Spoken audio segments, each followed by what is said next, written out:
June 4th, 2019. This is the Wrestling Inc. podcast. I'm Glenn Rubenstein, joined by Matt Morgan and Justin LaBar.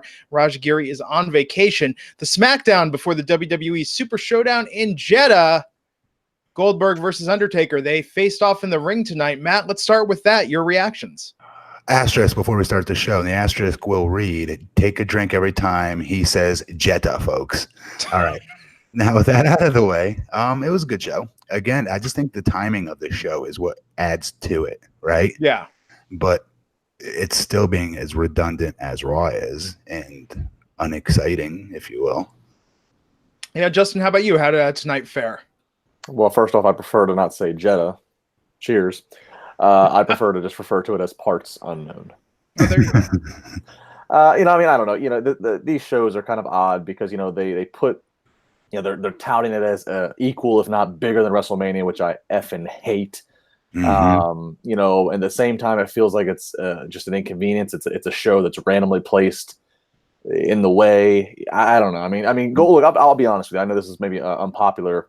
I mean, I am looking forward to Goldberg versus Undertaker. I'm not expecting anything long. I mean, honestly, I'm expecting the combined length of their entrances, given that giant stage of the show, to possibly be longer than their bell to bell. But to see I got a little bit of goosebumps just for the quick second of the face-to-face tease. So, I mean, I'm into that. But overall, I mean, I'm not expecting much more out of the show. But I am glad that they had Taker appear. I would have been really mad if it was just Goldberg ending with, Taker, you're next to rest in peace, and then they would have gone off, and they would have just ran down the card and gone off the air. I'm glad they had Taker appear. No, because this is, and it goes to show you, of course, they were going to do this because they're willing to give away everything when it comes to this upcoming Super Show. But when it's for any other pay-per-view, or even WrestleMania, I would argue, they don't give it to us, and it's really frustrating because it shows they can do it, and they choose not to. Is what it shows me, meaning. They don't throw everything possible to get people excited about matches. And because honestly, their normal playbook would have been Goldberg coming out and cutting a singular promo and saying, Taker, you're the one who's next, and end the show on that, and no Taker. And it would be, you'd have to pay money to see him in whatever the pay-per-view that follows is, to see the two of them go. Do you know what I mean? So it just pisses me off because they're willing to do all of this work and throw this monkey wrench in the middle of their quote unquote wrestling season, if you will, if this was a season, with this pay-per-view, and none of it's for fans. It's 100% for a payday. Yeah. That's the most disheartening part about this, especially where they're going. And I don't want to go off on my tangent on that. Well, think about this for a second. Questioning this to both of you, Matt, especially you having worked with Vince McMahon, seeing how much pride he takes in WrestleMania, his creation, an event as big as the Super Bowl. How much must he be getting paid to say something that will be equal or greater to WrestleMania? I think it's sickening to a degree. It's supposed to be WrestleMania, the granddaddy of them all, Super Bowl pro wrestling, just like you said. Things that I think I've been watching since the very first one, with a little Gerald box popping or paperclip in the back and gimmick in the wire and whatever to get the damn thing. You know what I mean? It's just, I never thought I'd hear anything like that. Well, what's crazy to think is that, like, we've heard the stories famously told by Vince and those close to him. WrestleMania 1 and then again WrestleMania 3. I mean, he basically gambled all of his assets, his house, to make that work and to build what is now 35 years later what it is. And and he's willing just to go ahead and just throw that tagline to make sure it whores the company and the brand out. It honestly is the way it feels to me. Yeah, but the other side of the coin is I almost wonder, like, look, Goldberg, again, like we said, Goldberg versus Taker, it's not going to be what it would have been 20 years ago. And even 20 years ago, it would have been a match that would have been one-dimensional because Goldberg's just, what he does in the ring is what he does. I almost want, Vince is like, I almost think that Vince wouldn't give us a Goldberg versus Taker at WrestleMania because he knows that it would not be a WrestleMania bell-to-bell. But I almost feel like this, as long as he just carts out whatever legends they want and gives them whatever entrances they want, he's going to be given an A+ grade. So much so, and I like the guy, but I mean, he's retired and he retired in a WWE ring because I think he started dealing with some injury. I would not be shocked. I think they'll probably go back in November again for another show over there.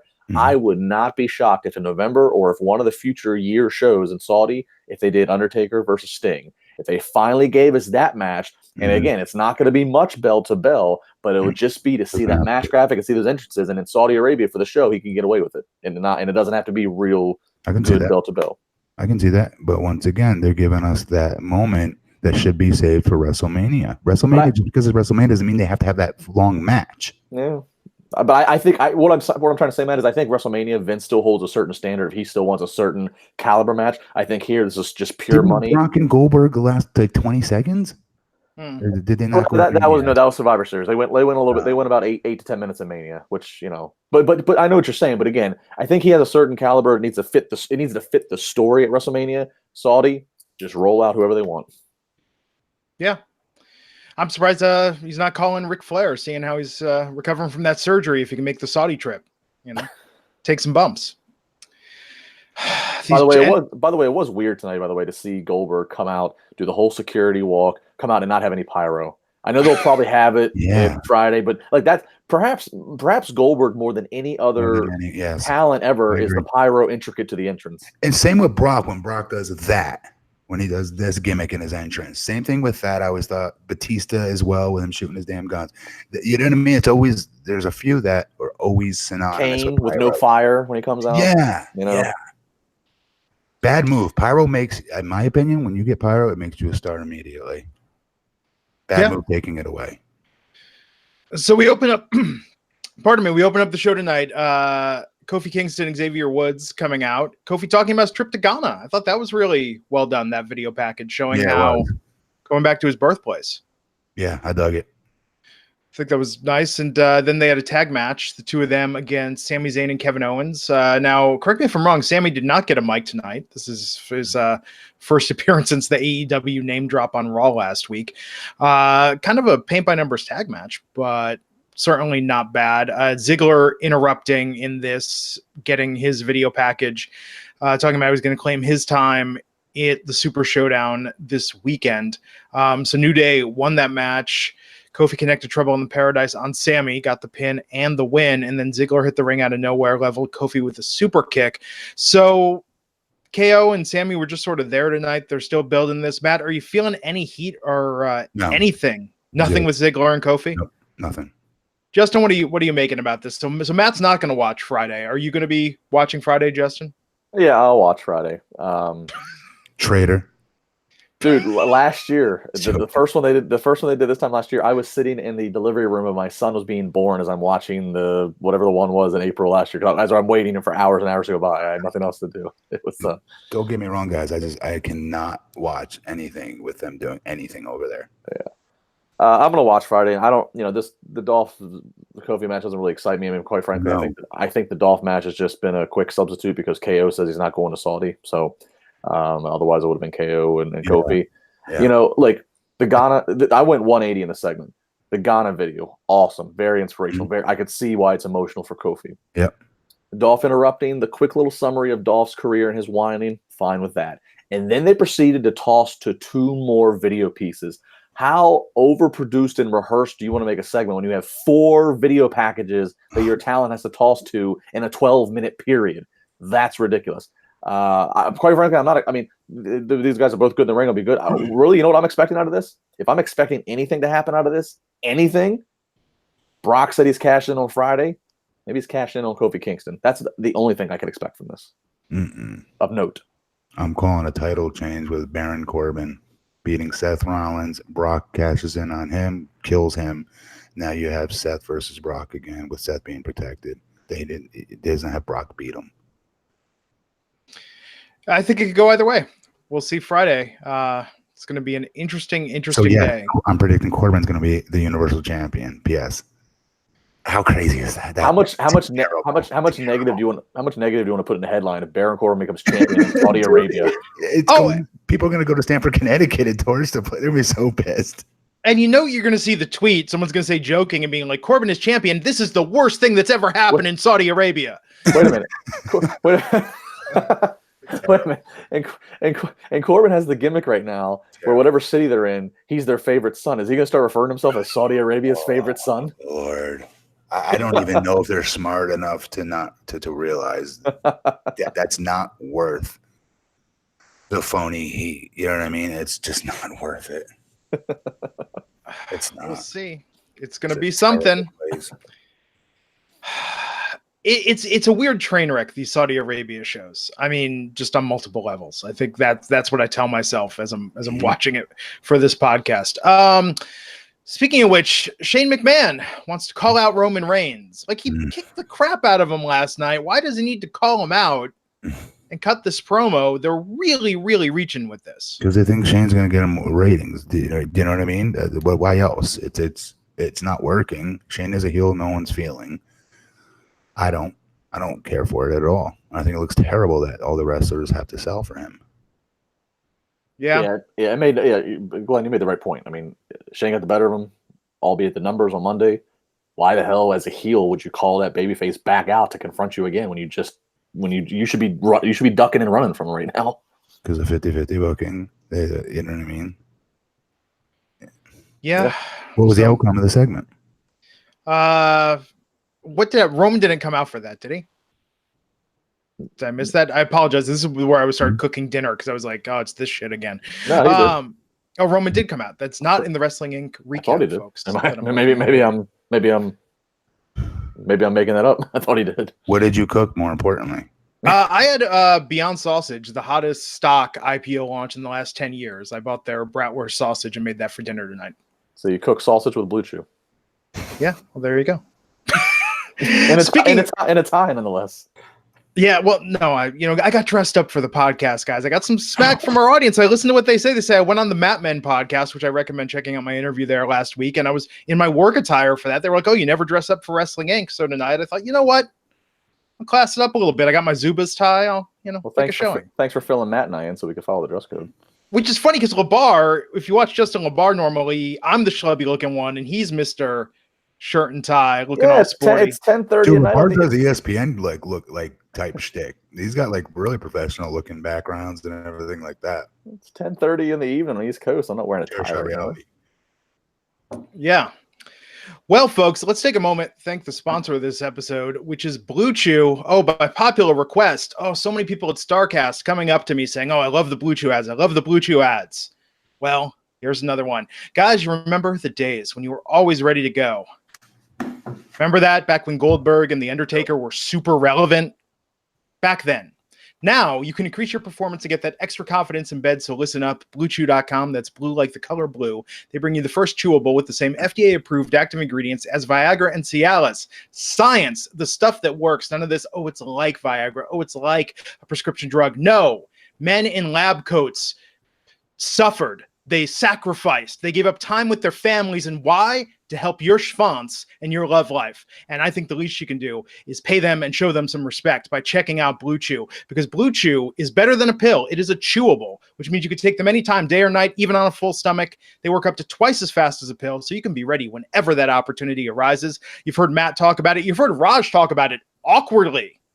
Go back and listen to those ads. Justin, have you tried Blue Chew yet? I have not. Oh, you're missing out, man. What are you talking about? What are you talking to my wife? What do you mean I'm missing out? I'm just saying, like now you look sort of like middle-aged Fred Durst with Blue Chew. You'll be like Fred Durst in his Nookie prime. Gotta get on that stuff. Now Blue Chew. Can I give you a Fred Durst piece of sign language? Can I do that? Can I do that? Is the Blue Chew okay with that one? Do that. So, here's the important thing. I am not insinuating that Justin LaBar has any problems. And here's the important thing about Blue Chew. It's not just for guys who can't perform. It's for any guy who wants that extra function to enhance their performance in the bedroom.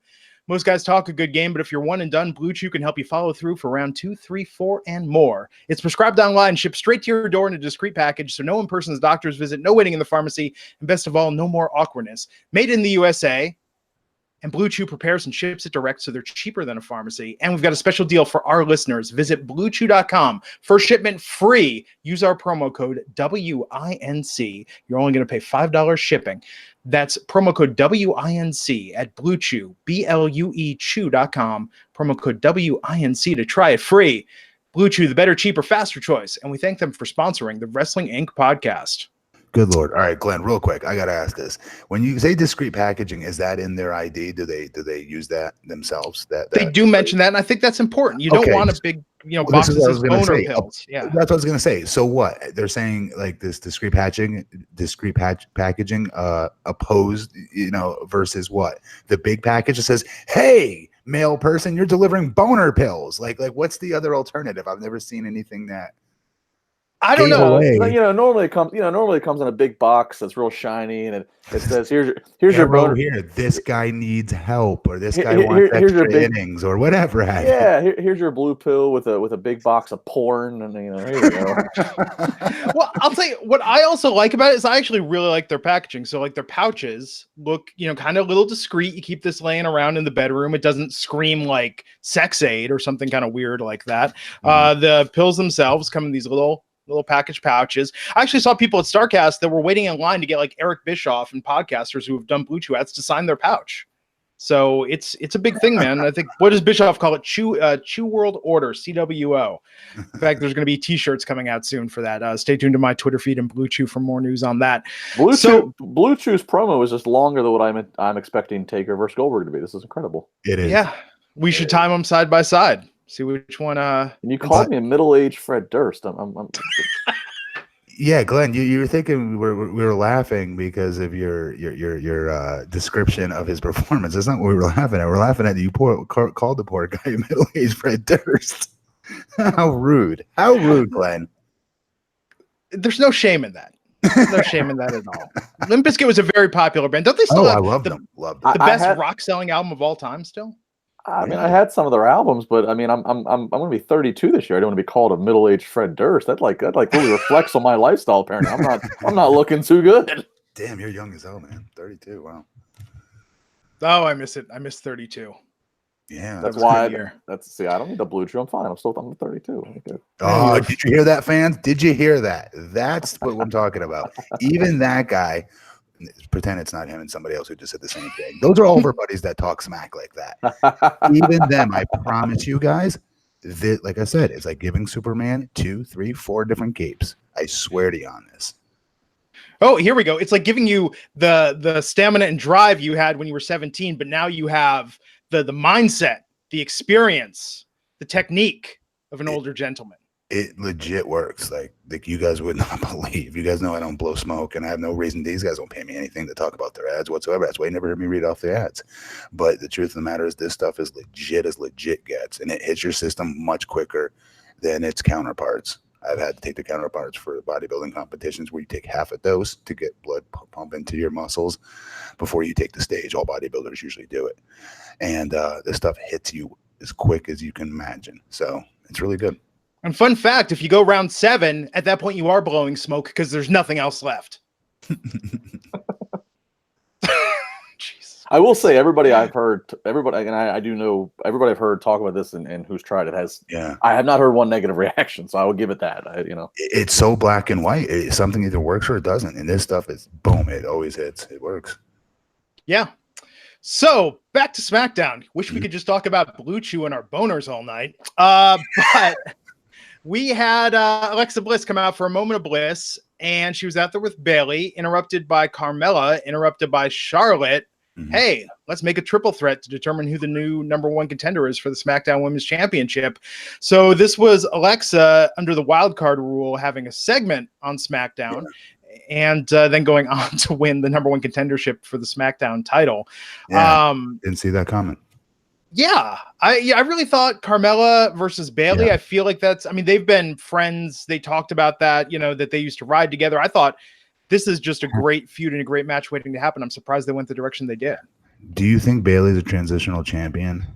And it was to get, old girl there back up, to get her on SmackDown and to be champion?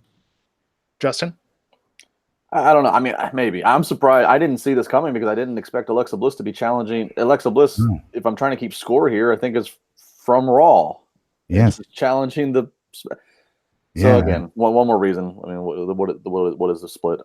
It was a cool surprise, though, for what it's worth. I didn't see this. Oh yeah, no, I'll give you that. It's a cool surprise, and the spot, I think she called it Twisted Bliss, when Charlotte was bridged up and Bliss came down. I mean, Charlotte got herself back down to protect, but that looked pretty brutal and pretty good. Yeah, I was surprised by this, but I'm okay with it. It was a shock. I don't know if it'll be transitional champion. I mean, I think they'll give Bayley a little bit of a chance. I think while WWE is kind of like half the time trying to like grasp and do things that fans want right now, because there might be some desperation. I think even they would recognize that maybe pulling it off Bayley quickly wouldn't be the, at least let's give her a few pay-per-views to try and see what happens. So, I hope so. She's so damn good. I remember saying this when she was in NXT, and I know this is going to sound crazy now in retrospect, but then it wasn't crazy. And that was, I thought WWE at that time had a character, guy or girl, that I would argue that is as big of a babyface as John Cena, as far as merchandise could have gone, and every fan's reaction to her. Do you know what I mean? And they freaking botched it, her debut. They threw in a ring with Mick Foley and did all this other silly stuff that she doesn't need that stuff. She is a gimmick. She has her, you know what I mean? She's very different. You didn't need to give her more gimmicks and more things like that to get her over. Matt, I agree with that. I actually said something very similar many years ago when she was still in NXT. I went down. It was the first time I'd ever seen NXT live. I saw her and Sasha in an Iron Woman match, a 30-minute Iron Woman match. Oh my god, that's one of my favorite matches, dude. I was there for that, and I got to tour the Performance Center that weekend. So it was the first time I got to talk to both ladies, and I really felt like just totally invested in the match, more so than maybe normal. And I saw that, and I came back to Pittsburgh, and I said to somebody here who works in wrestling, and I said the almost exact same thing. I said, Bayley might have the potential to be that John Cena marketing machine. Seriously. And they kind of looked at me like I was crazy. And, right now it hasn't panned out because they've tripped and fumbled all over it. But. Yeah. So I'm hoping she gets a chance to your point, like you were saying. I hope she gets a chance here. Well, in her character tonight, she struck Alexa, right? In that, and turned it into a fight that made the triple threat. Let's talk about that. Let's jump ahead. She smacked the coffee away. That was the whole. That's what it was. Hey, for Bayley, that's attitude. That's Dark Bayley. Closest we're probably going to get to it. Let's talk. Spill some coffee. We got Dark Bayley. Yes. Let's talk about that triple threat match. We'll come back to the 24/7 title in a minute. How great was that triple threat with Alexa, Charlotte, and Carmella tonight compared to Charlotte versus Lacey last night?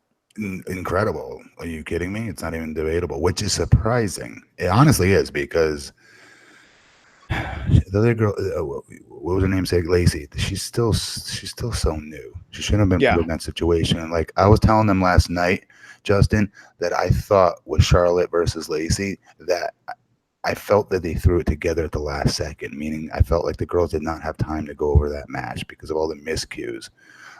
They were very odd miscues. They're not your normal type of miscues. Like a normal miscue is if you forget a spot and as you see the wrestler shooting off the other wrestler has this puzzled look on their face as they're running and hitting the ropes going, what next? And then boom, a boot to the face or something crazy that they're not expecting. But not this. This was like she was chopping her, and as she tried to chop her, she like turned her shoulder the wrong way so she couldn't chop her in the chest once. Charlotte tried to kick her in the gut. Same thing, completely missed because Lacey wasn't in the right place. It just felt like they threw it together at the last minute, and that match was affected by it. So it was terrible, which I was shocked at because those two are, my opinion, it could be a big match, obviously. So tonight's match smoked it by comparison. Yeah, tonight did, and I agree with you, Matt. And you would know better than all of us in terms of being able to identify the just the awkwardness with the spots and the transitions. But I agreed. I thought it didn't seem coherent at all. And even in addition to the to not having chemistry, it felt like it was thrown together because because of who Charlotte is and the way that they've been positioning Lacey. To me, I kind of figured, okay, this is a match that we're going to hold off. We're not going to get it until some big. Right. This will be something they'll hold on to and they'll build some stock into. WrestleMania potentially if they did it right. Right. So the fact that it was just given randomly on the first Monday in June with no advertisement and just a few minutes of build, that to me says, this must have been a 6 o'clock rewrite type of thing. I felt that way. Yeah. Well, I'll tell you, I think we're going to get Charlotte versus Lacey at Stomping Grounds. The good thing about Alexa winning that match tonight and getting that title shot with Bayley is that frees up Charlotte to keep going there. Who do they put Becky with, though, going forward? I don't have an answer for you.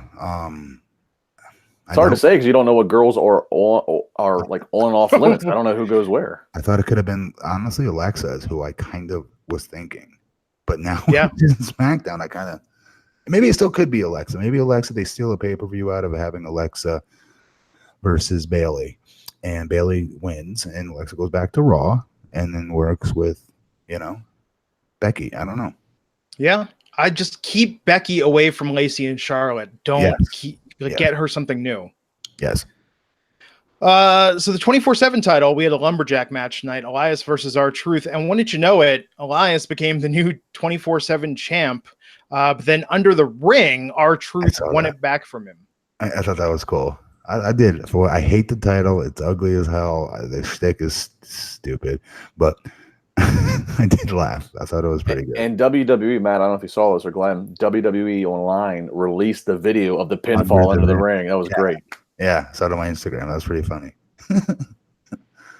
And he sat there, and Elias, like a good soldier, sat there and sold it too, which was awesome, which made it. And that's we think we've seen everything in WWE. I don't think we've ever had a camera into the ring for a pinfall. No, we have not. Yeah, that's pretty cool. This has been consistently some of the best stuff they've done since its introduction. If not, this and the Firefly Funhouse are why you should tune in right now, right? R-Truth under the table is pretty funny. Yeah, R-Truth's great. I mean, he's. I saw a great meme today, and it was the picture, or actually it was a GIF. It was Cesaro pulling the table out with Truth on it, and it said, "When your buddy's trying to do the Alistair Black entrance." Yep. Alistair Black rises up. It looked that was good. Speaking of Alistair Black, what did you think of his promo tonight? They're just waiting for somebody to come knock on his door. Like I told you guys, every week after week, insert my comment from last week. They're not putting any energy. He's a gimmick, a cool gimmick, a real cool gimmick, and they don't do anything with it. His promos are just, again, he's in this blacked out room. Like, it's silly. They can do so many cool things with him. If I know he doesn't have supernatural powers, but he kind of sort of does, right? He's supposed to. Mm-hmm. In a little bit of an Undertaker kind of sort of vibe. And they do nothing with it. Nothing. Yeah. I don't want to hear promos from him. It is odd. I know he's not wrestling in Jeddah this Friday, but it's odd that he hasn't had a match on TV in ages. Well, they're trying to make you care about him, right? But they're doing it the wrong way. He's not someone we want, not because he can't cut a promo, I'm saying, but because he has such a cool shtick and gimmick. Like, think about all the stuff Taker used to do with digging holes at cemeteries for Mick Foley. He's going to bury him there, and he looked so believable. Even in the old school Taker days, when he had the big rouge and red cheeks, and it was so sticky when you look back at it. But then when we were kids, we were terrified of him. I know I was. I was death-defied of Taker. So like, they can do things like that. They can do so many things with this kid, and they don't do it. Well, and this goes back to the problem I had when it seemed like he and Ricochet were randomly brought to Raw and SmackDown, and they were tag teaming together. They showed Alistair Black having an interview in the gorilla position before going out and then making his rise up. It's like way to take all the supernatural out of this by having the guy like, let's have an interview with the Undertaker real quick in gorilla before the gong hits. Like, come on now. Never. Right. Right. Yeah, and then pardon me, so I was confused earlier about the Shane promo. So the Shane segment happened after this, and he went out and cut the promo on Reigns. Reigns did come out, and Drew hit him with the Claymore kick. They just beat up Roman again. What do you think of Shane's impression of Roman, Justin? Ooh, yeah. It's not cool. Right? Like, they're making Shane was never really cool, but he was kind of like lovably dorky. This is just bad. His impression's almost as good as my Fred Durst impression. Let's just put it that way. By the way, this is Fred Durst speaking on behalf of Blue Chew. Blue Chew, try it now, folks. It'll make sure your biscuit is not limp. Boo. Oh, Lord. I didn't care for it. Do you know what I mean? Like, I just Shane, they're thinking it's getting him more heat, and it's not. It's just dumb. I can't wait for this feud to be over. Me either. Yeah, it's just bad. I like that Mandy Rose and Sonya Deville. One thing we need to talk about in that triple threat, I like that they were on the outside and they distracted Carmella. I think Mandy and Carmella has potential, at least there. But man, Carmella and Bayley would have been so good, I think, together. And that could be her next opponent. Yeah, hope so. If she beats Alexa, you know? Yeah. Let's talk about this Lars Sullivan segment. Okay. Matt, what'd you think of hearing Big Guy on the mic tonight? I don't want to hear him. I don't ever want to hear him speak. Nothing against him. I did have a shade of Matt Morgan, though, when he wanted to hear the word freak be said by Kayla Braxton. And then you saw his reaction to it. I was like, oh, is that his button push? Like somebody giving you shit about the stutter thing. Just instant flashes of that. I don't know. I just thought that he should not. Less is more with him. Justin, what'd you think? You said you never ask why the Nightingales sing their sweet song. That's a Vince line, if ever there was one. What a reference. Yes, he's going to rip the mice apart and paint a picture with their bodily fluids. And First off, I did not know because I was a little distracted by his lisp. That threw me off a little bit. His lisp. You know, I was okay with I liked the theme of would you question a line for doing its primary function? That comparison was fine with me, and I liked where it was going. And then it started to trail off and go too far. And then he started talking about the painting. I don't mind him speaking a little bit because while Matt will say he doesn't want to hear him, my fear with that is that's when you fall into we're talking about Alistair Black who's talking too much. There's times where they've done things like with Ryback. Ryback, he was beating 2 and 3 guys at one time, and all he said was "feed me more." It was and it was over. Okay, but how far does that go? I don't my point is here's what I saw: Goldberg, Brock Lesnar. There's a formula for Bill Goldberg. Well, all right, Brock Lesnar had Paul Heyman, and Bill Goldberg. No, not his first time around. Not when he was there. Like when I was there. What was it? 02, 03? No. At the very beginning, he had Paul. Yes, I apologize. Yeah, and when he became world champion, whatever. Yeah, but he did have to learn to talk. And Goldberg was given great care. I mean, they really WCW really took care of him. My thing is that when I could tell that he was waiting to hear that freak, and I was thinking he was going to snap. I thought maybe it was going to be a little bit mentally torturing. My point is, I thought we were going to get a little bit of depth and a little bit of more backstory about this guy, which that's why I'm okay if he was going to talk a little bit.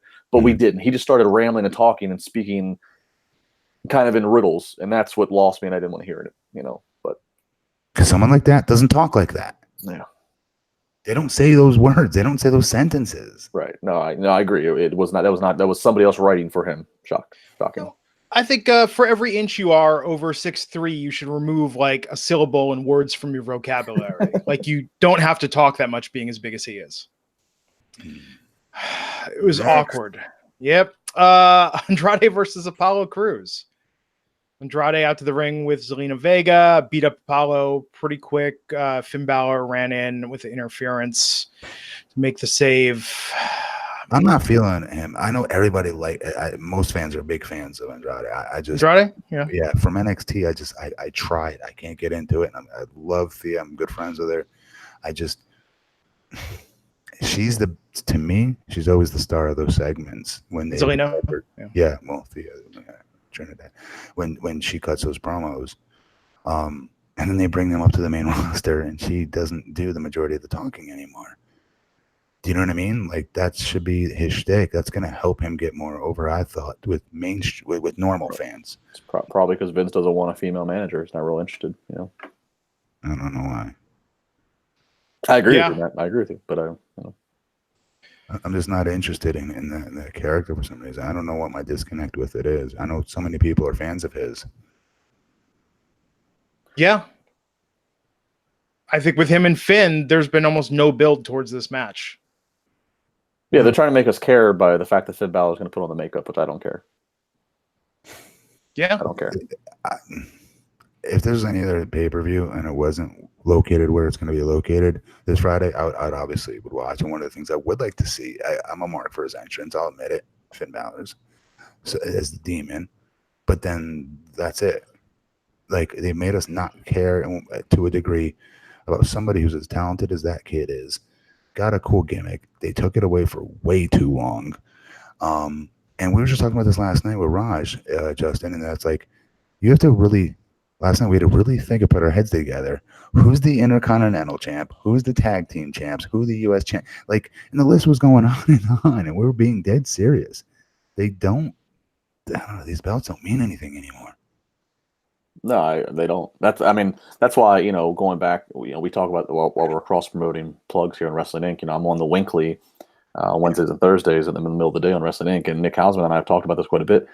We debate the 24/7 title, and while it got a lot of crap, and obviously it was something thrown together, obviously that Vince did, I at least said, you know what, I'd at least rather this gimmicky 24/7 thing, which people thought was popular back in the hardcore era, I'd rather that than them try to sell me on one more serious, make sure you're looking at the camera right now, air quotes, serious mid-card title. Like I saw people saying, give me a European title, give me a women's intercontinental title. I'm like, no, because it's not going to mean anything. So at least they have something gimmicky and stupid where there's a pinfall under the ring and we can laugh about it. Yes, but here, you know what's so funny? You say European Championship. I was a mark for that. I swear. Really? I think when Bulldog had it, when Hunter had it, I really did. To me, that was the next belt to the next belt to the championship. Maybe because intercontinental level. Maybe because in that time period, you're referencing that so many stars that had it. Well, and right. I mean, hell, Shawn Michaels walked to the ring with a European title, with some big matches when he was in DX. Maybe it's probably because also A, big stars had it. Yes. B, that they actually did UK only pay-per-views, so it made it feel like, I think that title with Bulldog and Michaels headlined a UK pay-per-view. So yeah, that makes it feel good. But if they would have brought back a European title, or I've seen people say, oh, WWE should have a TV title, like another mid-card title that would have meant nothing. So at least they went a gimmicky route and just acknowledged it's going to be gimmicky, and that's what. Yeah. Oh yeah. No. You're right. I'm just saying it's a mark for the European Championship. So. Final segment of the night. After the replay of Triple H and Randy Orton, we got Goldberg coming out, no pyro, cutting the promo. Undertaker's next to rest in peace. Lights go off. Undertaker shows up. Go ahead. Undertaker disappears. Yeah, at least Goldberg didn't get cut off like last night Taker did. Finish the rest. What else happened after that? What am I missing? I mean, that's physically what happened, but I mean, that's how it closed off verbally. What was next? Rest in peace. Lights went out. Lights come on. Taker. No, Taker. Oh yeah, Goldberg says Friday night it is. Then, it was weird. Like you said earlier. I mean, he didn't really sell the disappearing thing. Bring your jock strap. You can take him for a ride. It's just, I don't know. I think it's kind of weird to not keep a serious shtick with a serious character, right? You're right, but really quick, Justin, you probably might know this answer because I don't. They're saving money on not doing pyro, but what would have been so difficult to have Goldberg's pyro here for this? Like, what am I missing here? Is there a new law or something in the company that there's no more pyro or something? Is there something I'm not aware of? I don't know the official answer. Here's what I've heard. One, money saver. Two, they just don't travel with it, don't have the proper technicians there on site anymore, so they probably just didn't have them there. Okay. Here's another one that I heard, and I don't know, and this is kind of like one of those things where it's like at first you go, no, but then you think about it. When they stopped doing the pyro, it was, I don't remember the exact year, it was right around the same time period where, so we had that terrible Vegas shooting during the country concert. There was gunfire in London during, I think, like an Ariana Grande concert. Yep. Somebody had said that I heard maybe they're stopping because of the desensitivity of hearing that sound and just the way the worlds were. Now that sounds very out there, but then the more I thought about it, I was like, I don't know. I think it's money. Honestly, I'm just throwing everything out here. I think originally I heard that was it. You know what I mean? They're saving money on it, but they have so much of it. They're making all this money hand over fist right now, aren't they? Like, why would now be the time when you're trying to make stars? Guys are automatically made. I still swear by this with pyro, as silly as that might sound. No, you're right. Stars. You're right. I know. I mean, and they still do it for WrestleMania, and I think for the two Saudi shows last year they did it. So we'll probably get it Friday. Yeah, I think it's just a money thing. I mean, I don't know what pyro. I've heard different figures, 50,000 for a show. I mean, I've heard different figures. I don't know what the real number actually is, but it's weird. It is weird. But to the final Goldberg comments, if you go back and watch this, Matt, when Taker appears and they do the gong and then they do the gong and the lights go back out and he disappears, he usually just slides right under the ring, right? Isn't that when he leaves the ring, he just goes right back under the ring, usually, right? If he's coming back, yeah. But one time I had to put on a black hoodie, black sweatshirt, black pants, and it was like me. I want to say Big Show. As somebody else that was really big and tall. That was from OVW, and we had to like cover Taker when the lights went out and walk him to the ring. Oh wow! Actually, it was when when Chris Canyon did the gimmick in the box. Boy George, I want to say. We had to like hide Taker. So, but that's like before the segment, like while they're playing something on the Tron or whatever. That's when they'll get him out there. You're right, but the lights were out. Yeah, lights are out. What I'm saying is after he appears in the ring, they do the face-to-face with Goldberg. They hit the gong, lights go back out. Now he has to disappear. I can kind of see a shadow for a second as the lights go out. It looked like he just slipped right under the ring. And the funny thing is, where I thought I saw him slide out to, Goldberg then grabs the mic, his back to the hard camera, so they had to go to the cameraman to get in the ring. Goldberg is addressing him about the jockstrap and is literally looking at the side of the ring where I'm pretty sure Taker just slid under. And again, Goldberg's back's to the hard camera. I was like, this looks so weird. Okay, here's a problem with the live mic. He does it a lot, though. He turns to the fans. The hard camera is pretty bare. So when you turn, you're facing all the people. Right. He did that. He has a bad habit with that. Yeah, he did that. He totally did that. And I thought, I'm pretty sure it's the same side of the ring that Taker just slid under. Is he addressing that the Undertaker just went back under the ring? It was weird to me, but yeah, you're right. But that makes sense. He totally turned his back to the hard camera and addressed the filled side of the arena. I just think he feels it and this goes, which is wrong. We would be in so much trouble for that if anyone else did that. Seriously. Look at the damn camera. Yes. Look at the damn camera. Our asses reamed for it. I mean, how out of practice is he though? At this point. I mean, yeah, not used to doing weekly TV, even less. Well, he also came up in WCW, which WCW did not have the best production ever. Right. So they did not have the discipline machine that Vince tries to install. So. Yep. Yeah. Right there, Justin. So there you have it. SmackDown before WWE Super Showdown on Friday. Brock allegedly is cashing in. We'll see. Other news story today. Eli Drake has left Impact. He's a free agent. Justin, what have you heard about He's been gone. Well, he announced it today. Wait, time out. I thought he left when he refused to lose to the female wrestler girl, whoever that was. No, I think you're thinking of... No, it was Eli Drake. Was it Eli Drake? Yeah, he was supposed to do a job, work with Tessa Blanchard, and he was uncomfortable with it, voiced his opinion. Who am I thinking of? I thought that was somebody else. No, it's Eli Drake. Fans in the chat room, please help us. Yeah, I'm not seeing it. Somebody tell me what the chat says. I thought that was somebody else. I know the story you're talking about. I thought it was somebody else. Do you have the chat? I'm Googling. This is Raj. See what happens when you take a vacation. Because I'm serious. I thought he had left Impact already, and they kind of like they released him. I thought actually. Well, his contract expired today, so he's a free agent now. Okay. Yeah. He needs to be picked up. That dude is a home run promo. Yeah. You mentioned Raj. I know Raj is a big fan of Eli Drake. I can remember Raj and his wife and I having lunch and drinks in New Orleans a couple years ago, and Raj telling me all about Eli Drake and how much he likes Eli Drake. That's something that stands out to me about Raj. He really is. I was really blown away by Eli Drake. I went back to Impact for a little bit there. I came out of retirement for a little bit there, and I was blown away with him. I really was. His promos are that damn good. Well, we'll see. Where do you think he goes from here? I'm hoping they're smart enough to re-sign him. I don't know with this company anymore. WWE should be they should be taking ownership that, hey, here's a kid that started in our developmental territories. We let him go out and get some more experience, and we brought him back because he's got now main event experience. That's the way the formula used to work. I don't know if it works that way anymore, but it should, because that dude has improved immensely. He looks like $1 million and talks like $1 million. So, Matt, if you were in that situation right now, would WWE be your preference? I was in that situation. That was in the exact same situation. No, but I'm talking right now with AEW, with everything that's going on. Joey Ryan saying he's staying on the indies because he's making a good living there. No, seriously, I mean, you've got more options now than ever. Impact, we've heard, Justin, what were the depressingly low dollar amounts some of these Impact talents are making per year? It's like in the single-digit thousands, right? You're shitting me. Yeah, I mean, I don't know what's on single-digit thousands, like $9,000. I don't know. I mean, I'm weird. I get weird about talking about money. I've heard that there are some talents that are making like you're guaranteed like 20,000, and then Impact still tries to have strangleholds on certain things. Like I don't know.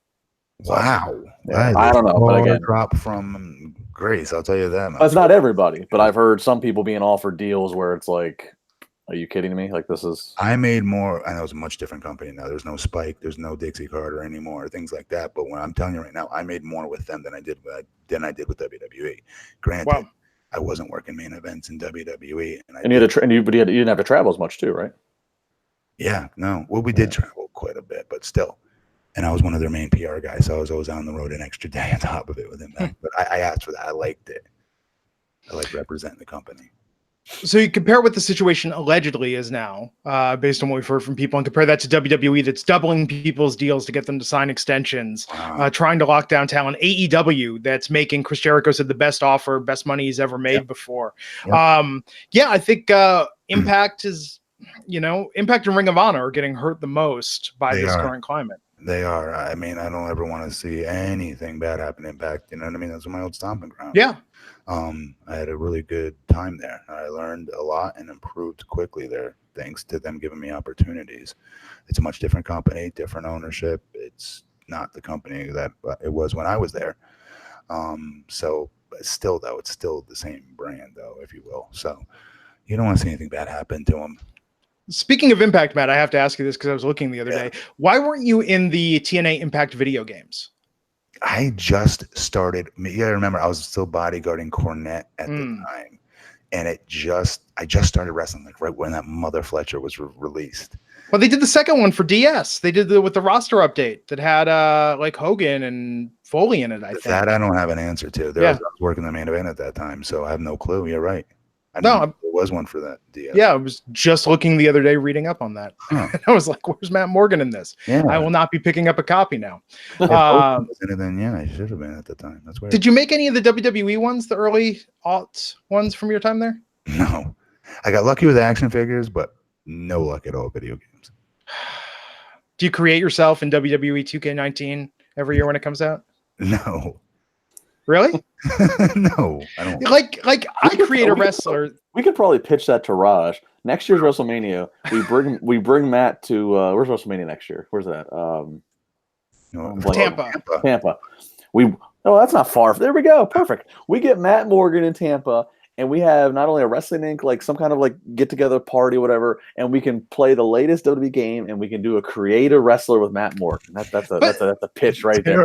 Create a wrestler with Mayor Matt. This is the craziest part, Matt. It's like for me, I create my own wrestler, like me. I always name like when I was younger, I was in OVW. Yeah, but now, like that, you're actually a professional wrestler. You don't create a wrestler of yourself to play in these games. No, interesting. I play other games. I don't play the wrestling game.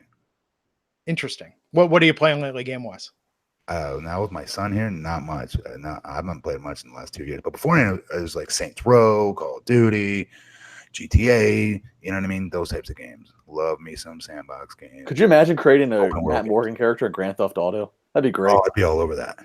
Oh my god, I love that. And Saints Row, I was this close to getting on that.